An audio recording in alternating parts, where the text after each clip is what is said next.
सभी को हर हर महादेव, श्री शिवाय नमस्तुभ्यम। आप सभी का स्वागत है हमारे वीडियो पर।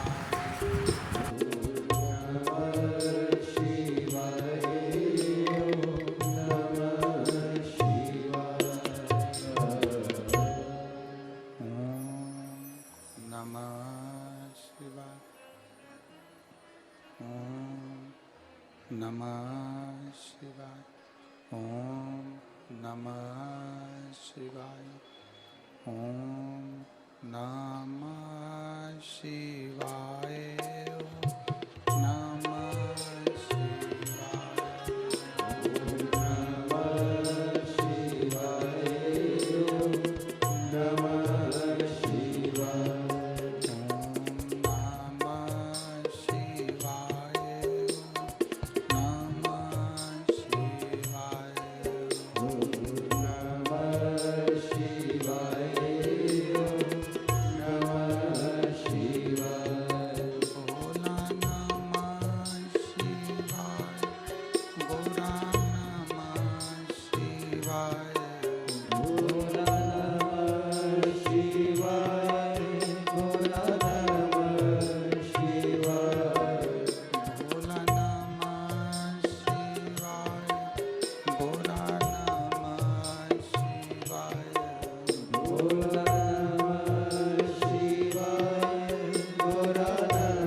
ओम नमः विश्वनाथ भगवान की जय। महाकालेश्वर भगवान की जय। ओमकारेश्वर भगवान की जय। कुबेरेश्वर महादेव की जय। हर हर महादेव, हर हर महादेव, हर हर महादेव। हर काशी विश्वनाथ, ओगरदानी, त्रिकालदर्शी, कैलाशी, अविनाशी भगवान शिव, जिनकी पुनीत पावन शिव महापुराण की कथा संपूर्ण विश्व के कल्याण हेतु बाबा देवाधिदेव महादेव की कृपा से आप और हमको श्रवण करने का सौभाग्य प्राप्त हुआ है। बड़े भाग्यशाली हैं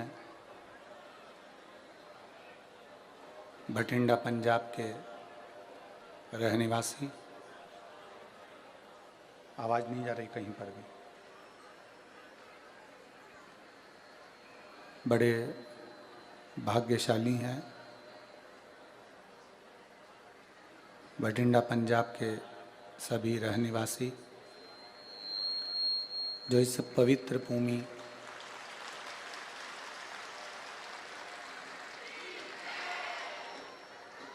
पंजाब की इस पवित्र भूमि पर शिव महापुराण की कथा श्रवण करने का सौभाग्य प्राप्त हुआ है। पंजाब की ये पवित्र भूमि परम पूज्य संत शिरोमणि श्री गुरु नानक देव जी की ये पवित्र भूमि को नमन करते हुए इस पवित्र शिव महापुराण की कथा अच्छा नहीं लग रहा है। आज आपके चेहरे पर रौनक नहीं है।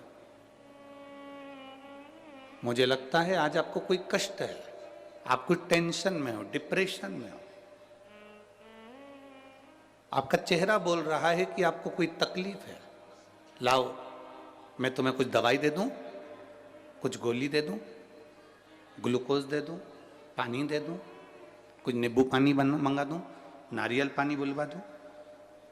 पति को कहना ना पड़े कि मेरे को ये तकलीफ है और पत्नी मेडिकल का बॉक्स लेकर आ जाए और आपका चेहरा देखकर पहचान जाए कि आप तकलीफ में हो, तो समझ लेना कि पति और पत्नी का संबंध बड़ा प्रबल संबंध है। वो जान गई कि चेहरे से कि मुझे तकलीफ क्या है।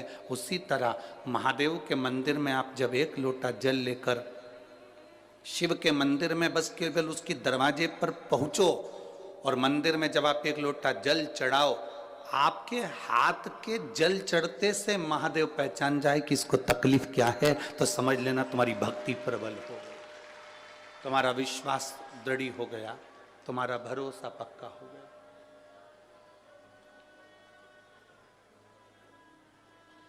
एक भरोसा भी तो पक्का होना चाहिए। गुरु नानक देव जी के 2 पुत्र, 4-5 शिष्य,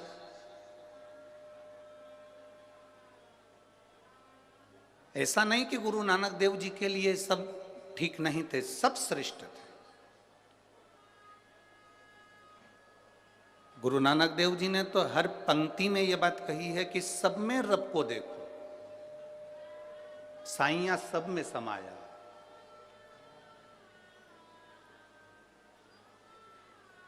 पर कोई कोई ऐसा होता है जो अपने गुरु के लिए, अपने परमात्मा के लिए, अपनों के लिए अपने प्राण तक निछावर करना जानता है। कोई कोई होता है, सब नहीं।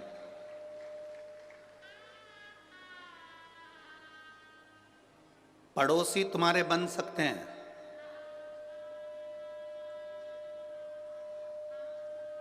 कॉलोनी में रहने वाले तुम्हारे बन सकते हैं, दूर रहने वाले तुम्हारे बन सकते हैं।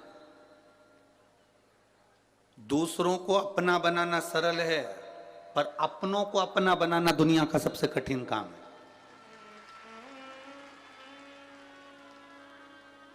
आप दूसरे को अपना बना सकते हो, दूसरे को अपना बना लोगे, वो सरल है, पर जो अपने हैं उनको अपना बनाकर रखना, ये दुनिया का सबसे कठिन काम है।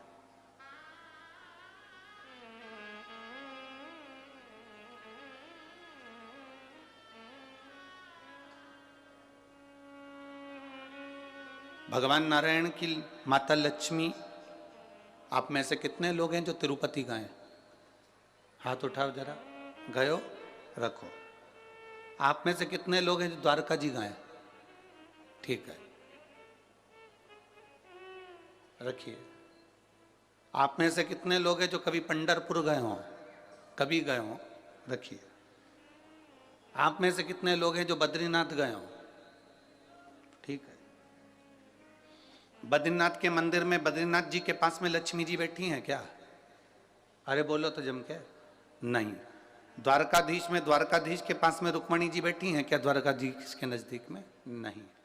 पंढरपुर में हरि विठल जी के पास में रुक्मणी जी बैठी हैं क्या? नहीं।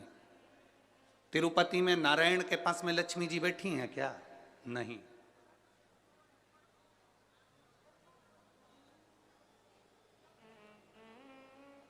केवल एक देवाधिदेव महादेव ऐसे हैं जिनकी धर्म पत्नी उनके साथ नजदीक में सदा विराजमान है। केवल एक। ब्रह्मा जी के पास में ब्रह्माणी नहीं है, इंद्र के पास में इंद्राणी नहीं है। श्री शिवाय नमस्तुभ्यम Tomar blog, please subscribe my channel. Dwarkadhish से रुक्मणी जी भी दूर हैं, बद्रीनारायण में बद्रीनाथ जी से लक्ष्मी जी दूर हैं, पर केवल एक देवाधिदेव महादेव हैं जिनके पास में पार्वती जी साथ में बैठी हैं, साथ में। क्योंकि दूसरों को अपना बनाना सरल है, पर अपनों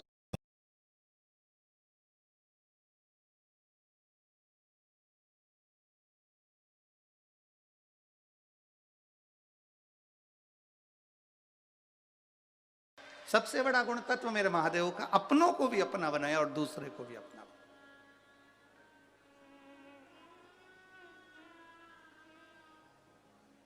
एक बार गुरु नानक देव जी जा रहे थे, उनके सारे शिष्य उनके साथ, उनके पुत्र उनके साथ में थे। एक बहुत गंदा सा एक तालाब देखा गुरु नानक देव जी ने और सोचा कि आज अपने शिष्यों की, अपने पुत्रों की थोड़ी सी परीक्षा ली जाए।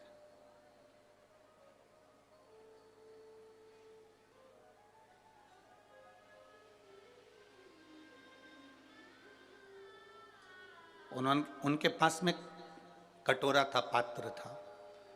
उस कटोरे को गुरु नानक देव जी ने उस गंदे तालाब में फेंक दिया। बैठ गए, सब आए,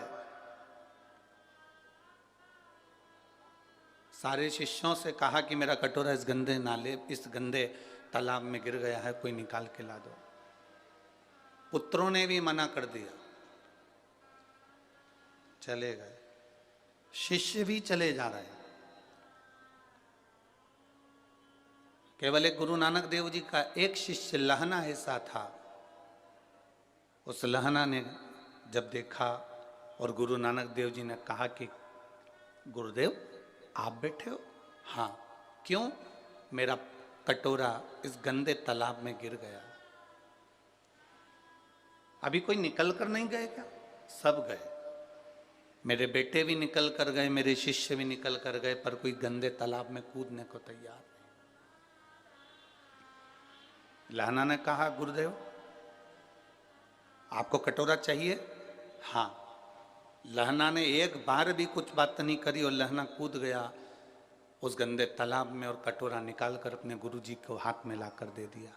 गुरुदेव ये कटोरा। गुरु नानक देव जी ने कहा कि तूने ये नहीं पूछा कि कटोरा गिरा कैसे? कटोरा गया कैसे? तूने एक बार भी नहीं पूछा कि ये कटोरा गिरा कैसे, गया कैसे, गंदे तालाब में पड़ा कैसे? गुरुदेव आपने कह दिया ना कि कटोरा बस तालाब में गिर गया। अगर शिव का वचन, शिव महापुराण के शब्दों पर, गुरु के शब्दों पर यदि एक विश्वास पक्का है तो फिर उस विश्वास पर अगर तुम चल दिए तो ये निश्चित है कि एक ना एक दिन गुरु की और शिव की कृपा जब बन गई तो जिंदगी में अपनी हाल हो ही जाओ। फिर आपको निहाल होने में कोई दिक्कत नहीं है।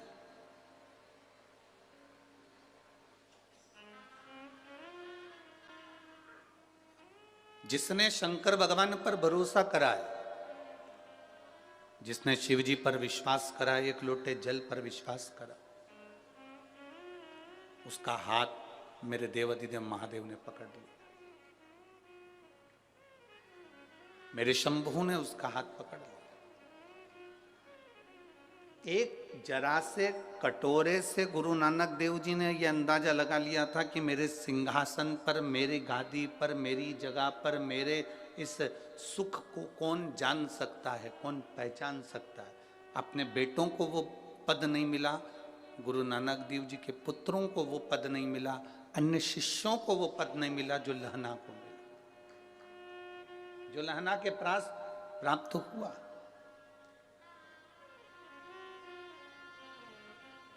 आपको शिव जी के मंदिर जाकर ये नहीं बार बार कहना कि मुझे दुख है। आप तो, आपका घर का जो पानी है ना, आपके घर का जो जल है, जब आप उस जल को लेकर जाते हो ना और शिव जी के मंदिर में पहुंचते हो तो वो जल बता देता है कि आपका दुख कितना है, आपकी तकलीफ कितनी है।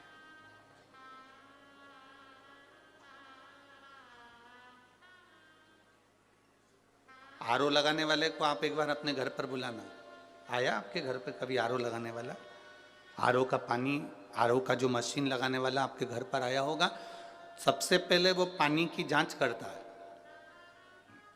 बोलो री जीजियों, ओ बटिंडा वाली, और जितने मेरे जीजा बैठे हैं वो भी बोलो सही है कि गलत है। आरओ लगाने वाले को आप अपने घर पर बुलाएंगे तो पहले वो पानी की जांच करेगा, इसमें खार कितना है, मिट्टी कितनी है, कितना क्लीन है, वो जांचेगा। फिर कहेगा कि मशीन लगा तो दे रहे हैं परंतु इसका जो फिल्टर है वो हर 15 दिन में खराब हो जाएगा क्योंकि इसमें मिट्टी ज़्यादा है और खार ज़्यादा।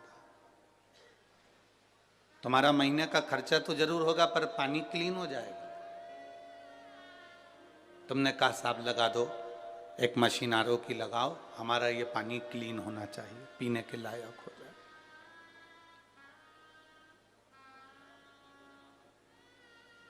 शिव जी के ऊपर जब एक लोटा जल चढ़ाने के लिए आप जाते हैं तो जैसे मशीन पानी को क्लीन करती चली जाती है, धीरे धीरे रोज जब हम देव अधिदेव महादेव पर एक लोटा जल समर्पित करते जाते हैं तो हमारी जिंदगी का दुख भी, कीचड़ भी भगवान भोलेनाथ क्लीन करते चले जाते हैं, धीरे धीरे साफ।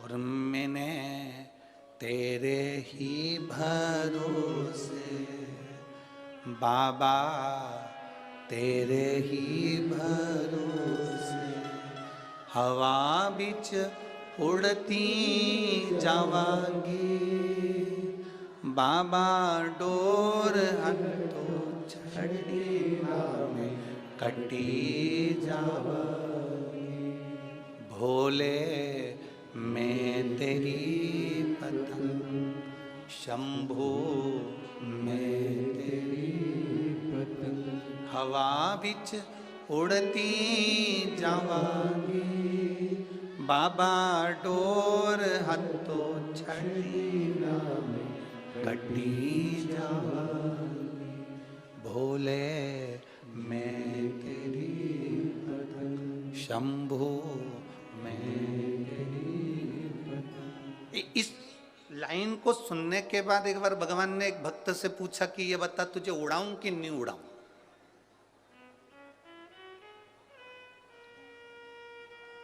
भक्त ने भगवान से पूछा मैं उड़ूंगा, कोई दिक्कत तो नहीं है। भगवान कहते हैं डोरी मेरे हाथ में है, उड़ाऊंगा, बहुत ऊपर पहुंचेगा, बहुत ऊपर पहुंचेगा, पर इतना याद रखना पतंग और इंसान जितनी ऊंचाइयों पर जाता है काटने वालों की संख्या ज्यादा बढ़ जाती है।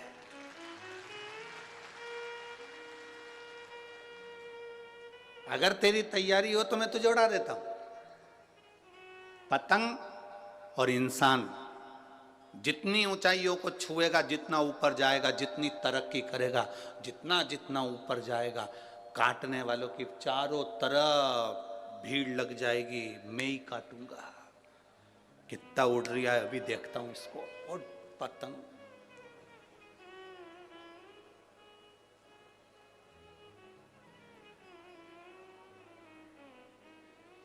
हमारे हिंदू धर्म में, हमारे सनातन धर्म में तो एक दिन दे दिया काटने के लिए, मकर संक्रांति का दिन, कि पतंग उड़े तुम काटो, मना नहीं है, बिल्कुल मना नहीं है।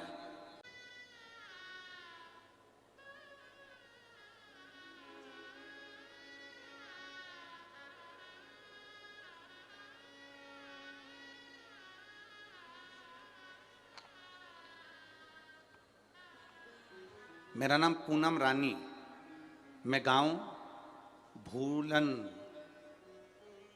सही है, पंजाब की रहने वाली हूँ। गांव भूलन, पंजाब की रहने वाली। मेरा मोबाइल नंबर ही है। कहीं बैठी हैं आप ही हैं? दोनों हाथ हिला दो। श्री शिवाय नमस्तुभ्यम। अब कमर काम कर रही है बढ़िया, नीचे बैठते बन रहा है, ठीक है। बाबा, मेरी रीढ़ की हड्डी में गैप हो गया था, डॉक्टर के हिसाब से मैं हमेशा 24 घंटे बिस्तर पर पड़ी रहती थी, 1 मिनट भी उठकर कोई कार्य नहीं कर पाती थी। एक बार रिमोट मेरे हाथ में था टीवी का और चैनल चेंज करते करते शिव महापुराण की कथा सुनी। आपने 31 मूंग के दाने का एक बड़ा सुंदर भाव वर्णन किया था जो शिव के समर्पित करना था। एक बेलपत्री को खाना था, बस शिव जी के मंदिर में मेरे परिवार वालों से कहकर एक लोटा जल पहुंचा देती। ऑपरेशन नहीं कराना चाहती थी क्योंकि डॉक्टर के हिसाब से सही हो पाती कि नहीं हो पाती, पक्का पता नहीं था कि मैं उठूंगी कि नहीं उठूंगी।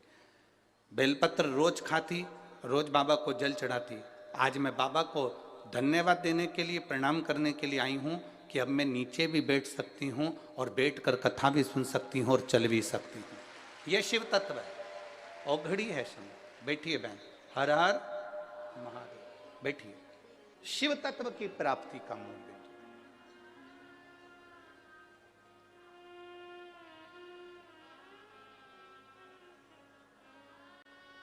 आप जितने विश्वास से सुनोगे, जिस आस से सुनोगे, मेरा बाबा तुम्हारे करीब में आएगा। और खाली ना जाता कोई, जिसको आता है वो अच्छे आवाज में हमारे तक आवाज पहुंचे बड़े भाव से। खाली ना दर से तुम्हारे खाली ना जाता कोई, दर से तुम्हारे मैं भी खड़ी हूँ नन्हे बाएं पसारे, अपने हृदय से लगा लो, गिरा जा रहा हूँ, उठा लो, भोले अपने दर से अब तो ना टालो, गिरी जा रही हूँ, उठा लो।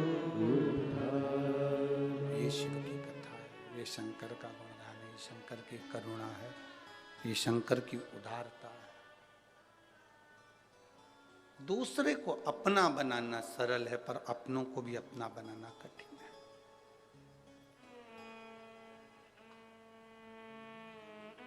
बहुत बढ़ोगे, ऊंचाइयों पर पतंग जाएगी तो काटने वालों की संख्या बढ़ेगी, पर हमें नहीं घबराना। आप ऊंचाइयों पर जा रहे हैं, अपनी मेहनत के बल पर जा रहे हैं, अपनी मेहनत के बल पर चल रहे हैं।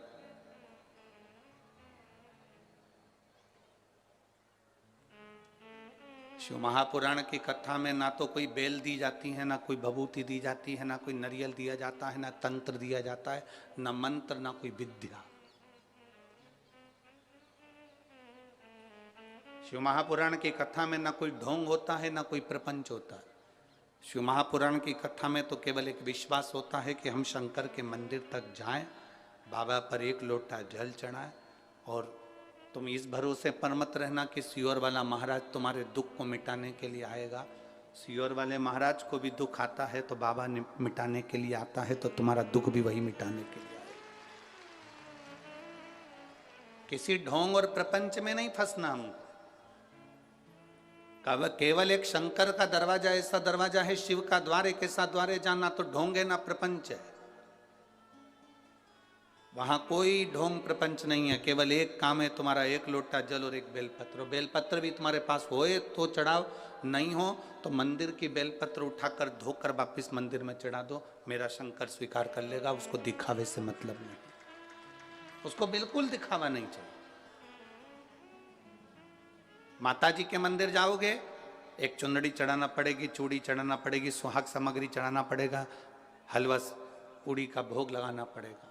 भगवान नारायण के मंदिर में जाओगे, ठाकुर जी के मंदिर में जाओगे तो लड्डू का भोग लगाना पड़ेगा, पेड़े का भोग लगाना पड़ेगा, 56 भोग लगाना पड़ेगा।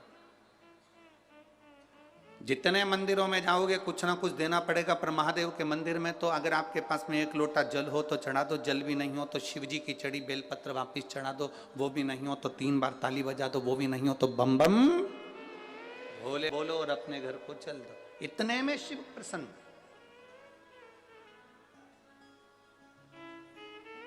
इतने में शंकर करुणा कर जाता।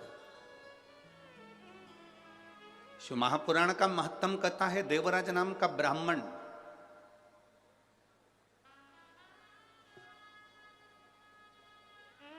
चोरी का धन है उसके पास में, चोरी की संपदा है उसके पास में।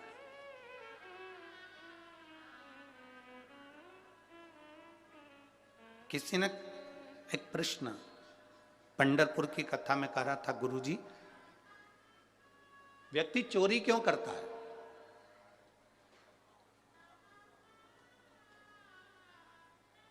कोई आपसे पूछे, कोई आपके सामने ये प्रश्न रख दे कि व्यक्ति चोरी क्यों करता है, तो आप क्या उत्तर दो? उसका एक उत्तर है, व्यक्ति चोरी क्यों करता है? शिव महापुराण में देवराज की कथा को सुनना और बिंदुक की कथा को सुनना।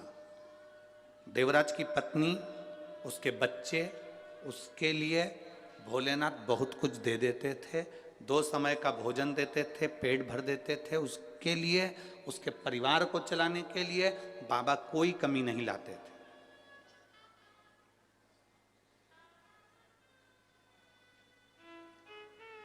तुम्हारी भले 10,000 रुपए महीने की नौकरी है, तुम्हारी पत्नी वो मिलेगी जो 10,000 रुपए महीने की नौकरी को भी एडजस्ट कर लेगी। तुम्हारे बच्चे ऐसे होंगे जो 10,000 रुपए महीने से जो तुम कमाई कर कर लेकर आ रहे हो उसमें एडजस्ट हो जाएंगे। भगवान बनाता ही ऐसा है कि उतने में तुमको संतुष्ट कर कर रखता है। पर जब तुम गलत मार्ग पर जाने लगते हो, किसी गलत स्त्री के संग में आ गए, किसी गलत नारी के संग में आ गए, मदिरा पीने वाले के संग में आ गए, जुआ खेलने वाले के संग में आ गए, व्यसन में डूबने वाले के संग में आ जाते हो, तो फिर भगवान का दिया हुआ वो 10,000 रुपये महीने की नौकरी तुम्हें कम लगने लगती है और तुम कहीं ना कहीं से पैसा बहुत कमाना चाहते हो। जब तुम अपने लिए कमाते हो तो 10,000 में पूर्ति हो जाती है, पर तुम जब गलत व्यक्ति का संग पकड़कर गलत तरह से गलत लोगों के लिए कमाना चालू करते हो तब तुम्हें चोरी करना पड़ती है। जब तक तुम चोरी नहीं कर पाते, जब तक तुम्हारा परिवार चल रहा है, संतुष्टिपूर्ण है, तो तुम्हें चोरी की जरूरत नहीं, तुम्हें चोरी की जरूरत नहीं है।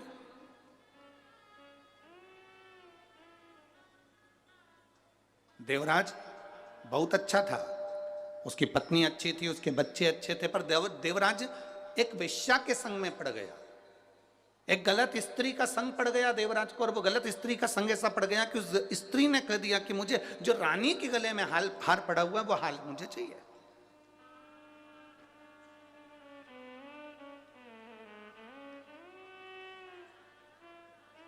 जो रानी के गले में हार पड़ा है वो हार मुझे ला कर दो। और देवराज अभी तक बहुत अच्छी जिंदगी जी रहा था,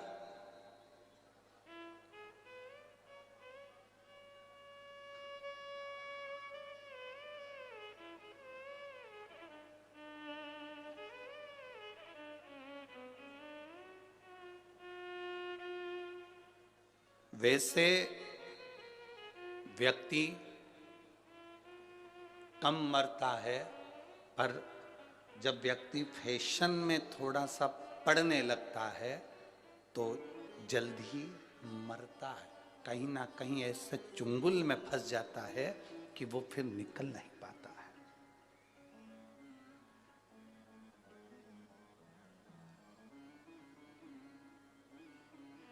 इतनी ठंड पड़ रही है भटिंडा में, हमारे उधर तो इतनी नहीं पड़े।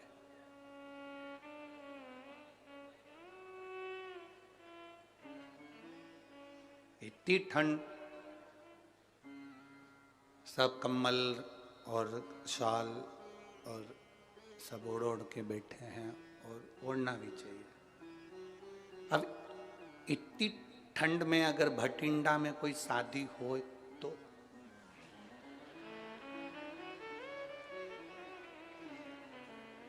अब तेरा क्या होगा कालिया। इतनी ठंड में और शादी भटिंडा में, और जो तुमने 2,500 रुपये खर्च भी करे, अब वो दिखना भी चाहिए। और ठंड के मैं ही पड़ू, और देवर के यहाँ शादी, देवर के लड़के की, और पूरे फिर भले धूत जाऊंगी, पूरी कांप जाऊंगी, पर फैशन में जरूर जाऊंगी। अब बेचारा पति बार बार कोट पैंट पहन के बाजू में आके कोनी मार के बोला, शॉल ला दूं?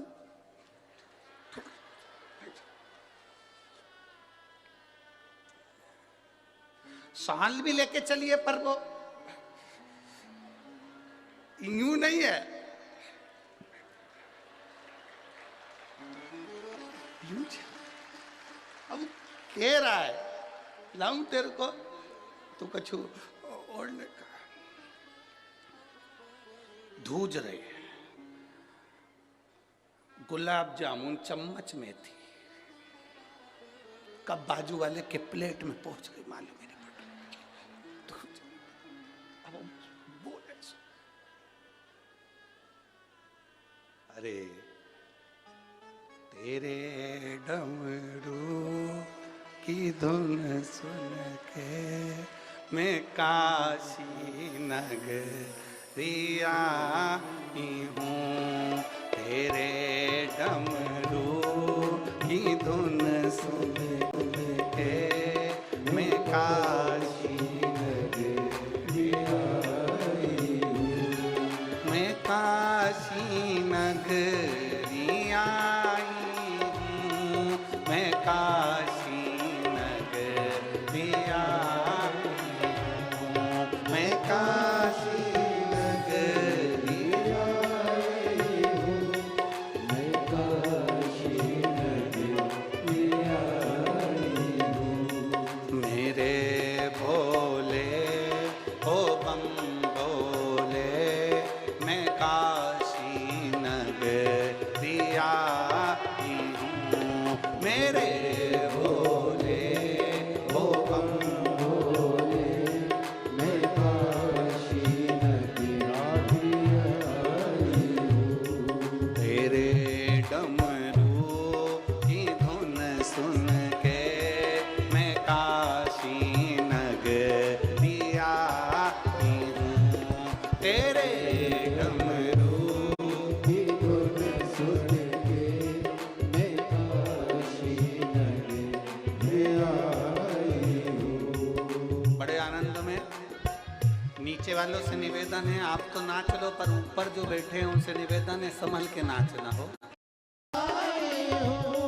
मेरे भोले ओ बम भोले, मैं काशी नगरिया हूँ, मेरे भोले ओ बम भोले, मैं काशी नगरिया हूँ, मैं काशी नगरिया हूँ, मैं काशी नगरिया हूँ, मैं काशी नगरिया हूँ, मैं काशी नगरिया हूँ।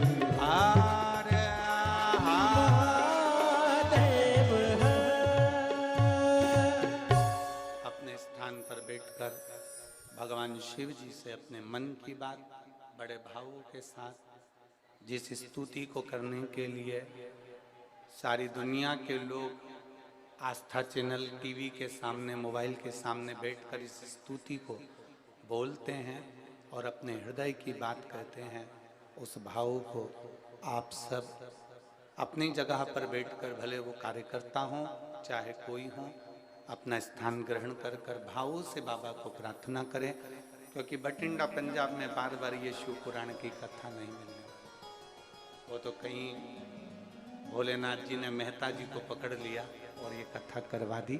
ये बाबा की कृपा और उनकी करुणा है। जहां जगह मिले वहां बैठकर भाव से बाबा को प्रार्थना करना।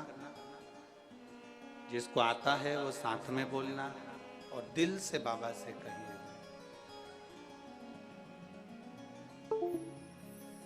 श्री शिवाय नमस्तुभ्यं, श्री शिवाय नमस्तुभ्यं, श्री नमस्तुभ्यं श्री शिवाय नमस्तुभ्यं श्री शिवाय नमस्तुभ्यं भोला सब दुख काटो हमारा, ओ भोला सब दुख काटो हमारा।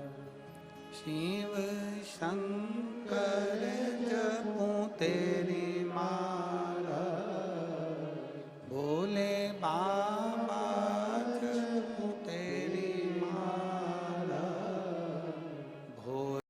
भोला सब दुख काटो हमारा, ओ भोला सब दुख काटो हमारा।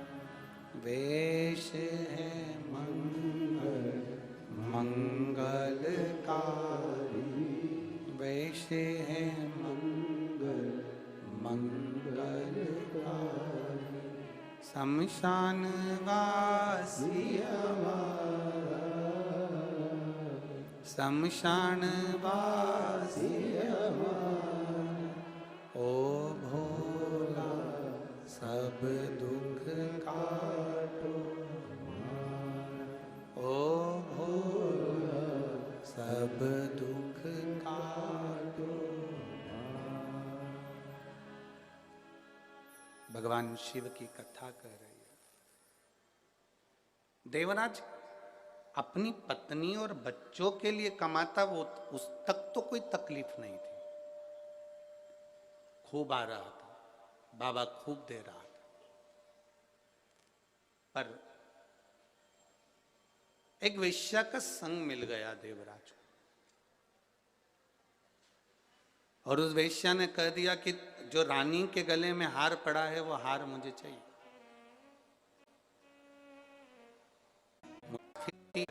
कीमती चीजें लेकर कथा के मंडल में नहीं जाना। भगवान की भक्ति करने जा रहे हो, दिखावे के लिए नहीं जाना हमको। हमें तो भगवान की अविरल भक्ति पाना है।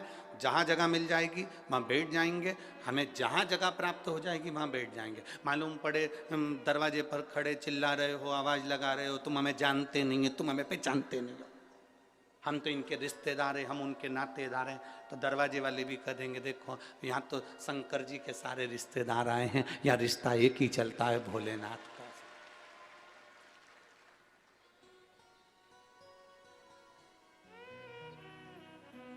2 बजे कथा चालू होती है, 5 बजे विराम होती है। 5 बजे तक कथा सुनो, अपने स्थान पर बैठो। आखिरी में जब 5 बजे कथा पूरी हो, कर्पूर गौरम हो, तब उस भूमि को नमन कर कर उसकी रज अपने मस्तक लगाकर घर जाना। 7 दिन की कथा तो भटिंडा में हो जाएगी, पर यह विश्वास है कि इतने जो पत्र के पास जांच करवाने के लिए गए, तो जांच के बाद डॉक्टर ने बात कर, शिव महापुराण कर, एक विश्वास को दृढ़ी करिए, एक भरोसे को दृढ़ी करिए। देवराज मंदिर के अंदर बैठ गया, शरीर दुबक लिया, ठंड पड़ रही थी, ठंड में दुबक कर बैठा, दुबक।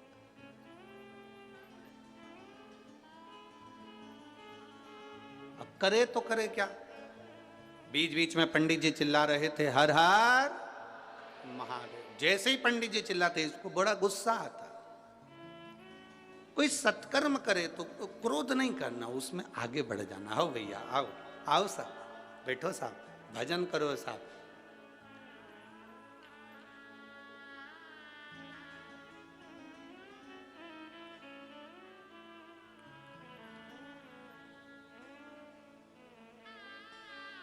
भटिंडा पंजाब से भी कई भक्तों ने सीहोर फ़ोन लगाए कुबरेश्वर धाम पर कि हमको कहीं आगे बैठने की व्यवस्था मिल जाए, कहीं कहीं बैठने की व्यवस्था मिल जाए।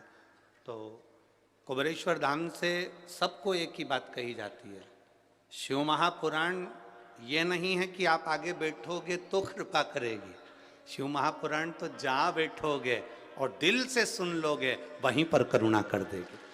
शिव महापुराण का ऐसा नहीं है कि आप आगे बैठोगे तो बाबा कृपा करेगा, आगे जाओगे तो बाबा कृपा करेगा। ना ना ना ना, यहाँ देखो बस में और ट्रेन में बहुत अंतर होता है। बस में आगे की सीट देखी जाती है जिससे पीछे दचके ना लगे। ट्रेन में ये नहीं देखा जाता कि आगे की सीट है कि पीछे की है, उसमें दचके का काम ही नहीं है। शिव महापुराण में दचके का काम ही नहीं है, तुम्हारी मर्जी पड़े जहां बैठो। वो करुणा करने में देरी नहीं करता, तुम जहां बैठे हो वहां भजन करने में लग जाओ, तुम जहां बैठे।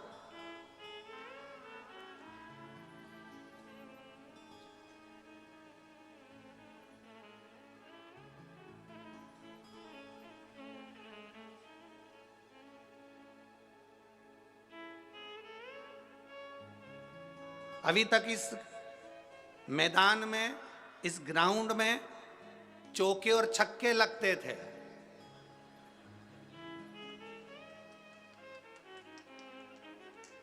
और जितने वो कुर्सियों पर बैठे हैं ऊपर स्टेडियम में, ये सब देखते थे। अब की बार तुम जितने स्टेडियम में बैठे हो, तुम्हारे चौके छक्के लगेंगे और बाहर वाले देखेंगे कि बॉल कहां जा रही है। जितने स्टेडियम के अंदर हैं, जितने इस ग्राउंड के अंदर हैं, वो मेरे महादेव की गेंद बनकर उचकेंगे और पूरा भटिंडा दिखेगा कि भजन का फल है।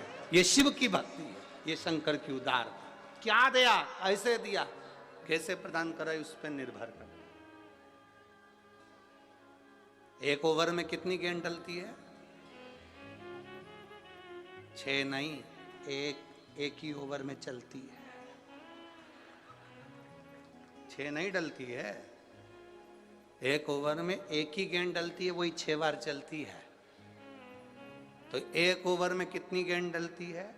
एक, वही 6 बार चलती है। वो तो गिनाई में 6 आती है। उसी तरह मेरा बाबा इतना दे देता है कि लोग सोचते हैं ना जाने कितना करोड़ों दिया, कितना धन दिया, कितना वैभव दिया, कितनी सत्ता दी। उसने तो एक ही दिया, पर काउंटिंग ज्यादा हो, गिनने में ज्यादा है। शिव भक्ति है। देवराज कापा, गुस्सा आया, क्रोध आया। शिव महापुराण में जाना तो गुस्सा नहीं करना कि तुम्हें आगे बैठे कि पीछे बैठे, दरवाजे पे आकर चिल्लाना भी मती कि मेरे को तो यहीं बैठना है। ना ना, प्रणाम करो, जहां जगह मिल जाए वहां जाकर बैठ जाओ। किसी को मोबाइल भी मत लगाना, तू मुझे जानता नहीं है, अब भी लगाऊं, अब भी ले बात कर ले। कितनी रुआब है तुम्हारा कि बस पहुंचते से ही तुमने कह दिया अब भी फोन लगाती हूँ, रुक जा, तो मुझे अंदर नहीं जान दे रही है ना, अब भी फोन लगाती हूँ। बस जैसा रुआब तुम्हारा है ना, वैसे ही रुआब शंकर के भक्तों का है। जैसे ही दुख आता है ना, वैसे ही फोन लगा देती है, एक लोटा जा, रुआब दिखाती है। क्या करेगा? और मेरो क्या तो करेगो यमराज, जब गुरु मेरो समरथ। मेरा यमराज क्या कर लेगा?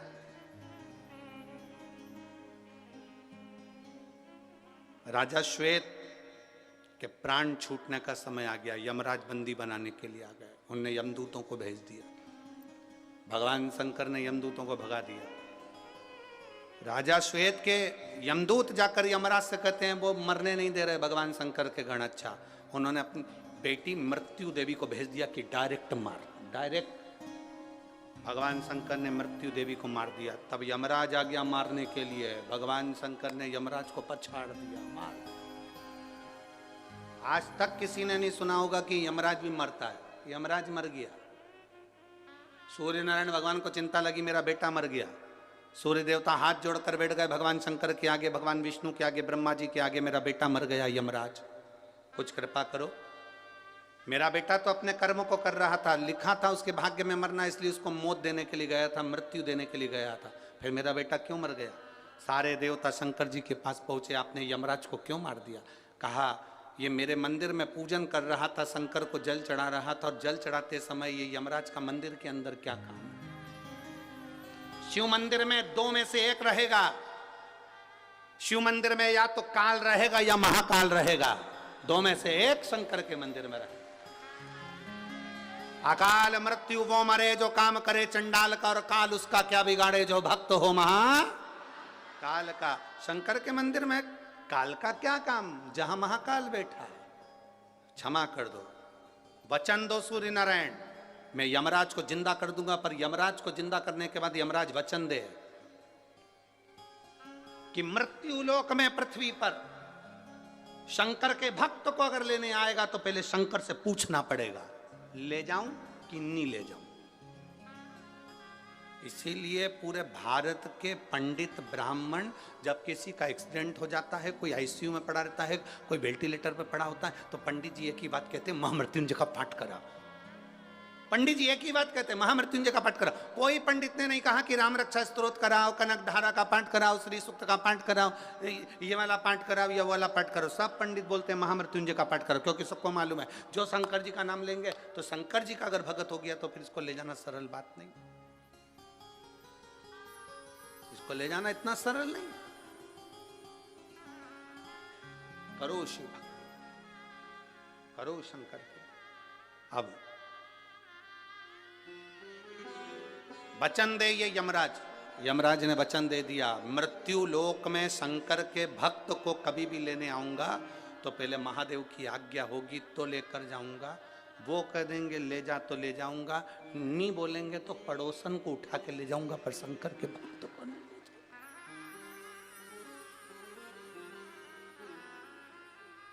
इसलिए सावधान इंडिया, सावधान।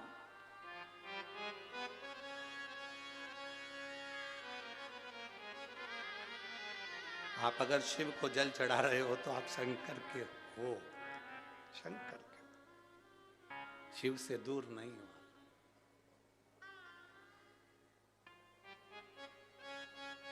आपसे कोई पूछे ना, आप जब अपने घर जाओ और कोई पूछे कहां गई थी,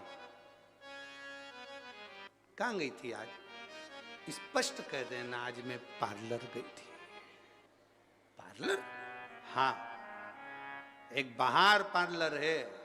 हम जिस रोड से आए थे रात्रि के समय पर, वहां से मेहता जी के घर के बीच तक हम घर तक पहुंचे थे। वहां जहां से अंदर प्रवेश करे थे, वो जहां रोड कम से कम 8 किलोमीटर दूर से हमें जहां फॉलो लेने आई थी, गाड़ियां लेने आई थी, वहां से लेकर मेहता जी के घर तक के बीच में 52 ब्यूटी पार्लर है। 52। अपनी किस्मत का ताला, खाना पीना क्यों छोड़े? पति से झगड़ा होता है, पत्नी खाना छोड़ देती है। पत्नी से झगड़ा हुआ, पति घर का टिफिन छोड़कर दुकान चले जाता, नहीं खाऊंगा तेरे हाथ का खाना, बल्कि फोन लगाकर बोलो इडली डोसा भेज। इतना सारा खाओगे, फिर थोड़ी देर बाद बोल दो कॉफी बनाकर भेज। तुम लड़ाई करे थे ना मेरे से, इसीलिए तो भूख लग रही तेरे से लड़ने के लिए, मुझे एनर्जी की जरूरत है, खा पी के दम लगा रहा हूं, एनर्जी आना चाहिए। कितना ही झगड़ा हो, खाना नहीं छोड़ना, कितना ही हो, घर नहीं छोड़ना अपने को, कितना ही झगड़ा, परिवार नहीं छोड़ना अपने को, कितना ही झगड़ा।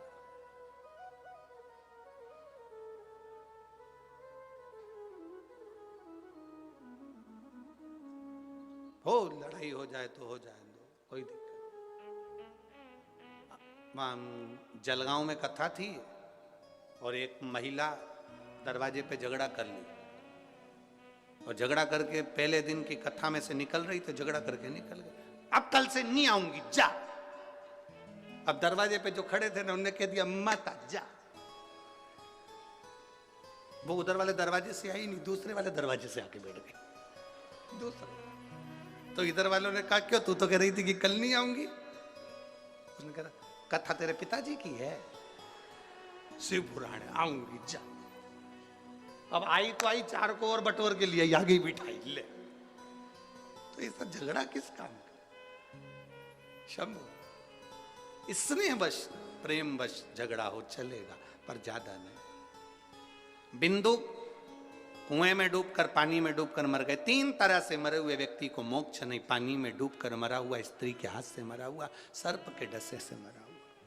सर्प के डसे से राजा परीक्षित भी मरे तो उन्होंने भागवत सुन ली तो तर गए, पर मुक्तिता नहीं है। बिंदु प्रेत योनि में चले गए, भटकते। उनकी धर्म पत्नी ने काशी की यात्रा करी, चंचुला देवी। और चंचुला जब काशी की यात्रा कर रही थी, यात्रा करते करते उसका पांव फिसल गया, प्राण छूट गए, शिवधाम में पहुंच गई, कैलाश में। पार्वती जी की सहेली बनकर उसने स्थान ग्रहण किया। मौन रहती, चुप, एकदम मौन, बोलती नहीं। पार्वती जी ने कई बार पूछा, तू बोलती क्यों नहीं? क्या बात है, तेरे मुख से आवाज नहीं निकलती, हुआ क्या तुझको?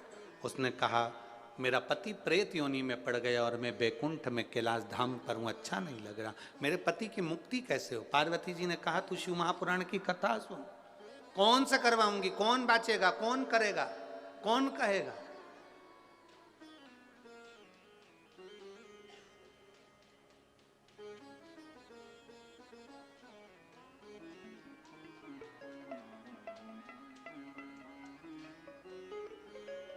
इन पत्रों में अमरजीत जी मेहता जी के लिए भी बहुत सारे पत्र आए।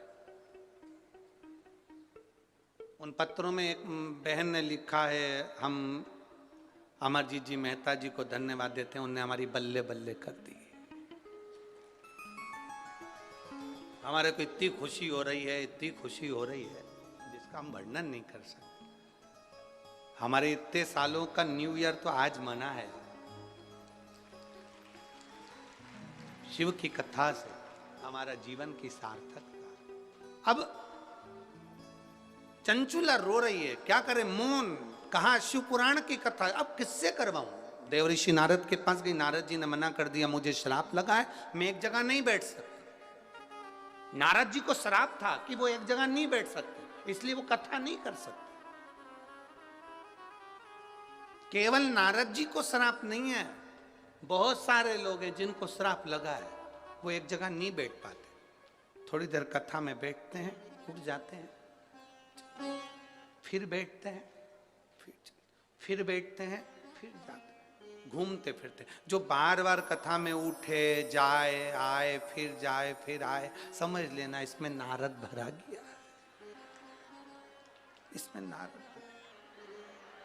तुम्हारा फर्ज है, नारद जी को तो तुमने ओरिजिनलिटी में देखा नहीं, ओरिजिनल में, पर यहाँ जो बार बार जाए आए उसको पहचान के सिर पे पल्लू लेके उसको प्रणाम करना। देव ऋषि प्रणाम, बैठ जाओ, आपके पांव पड़े, आप बार बार आना जाना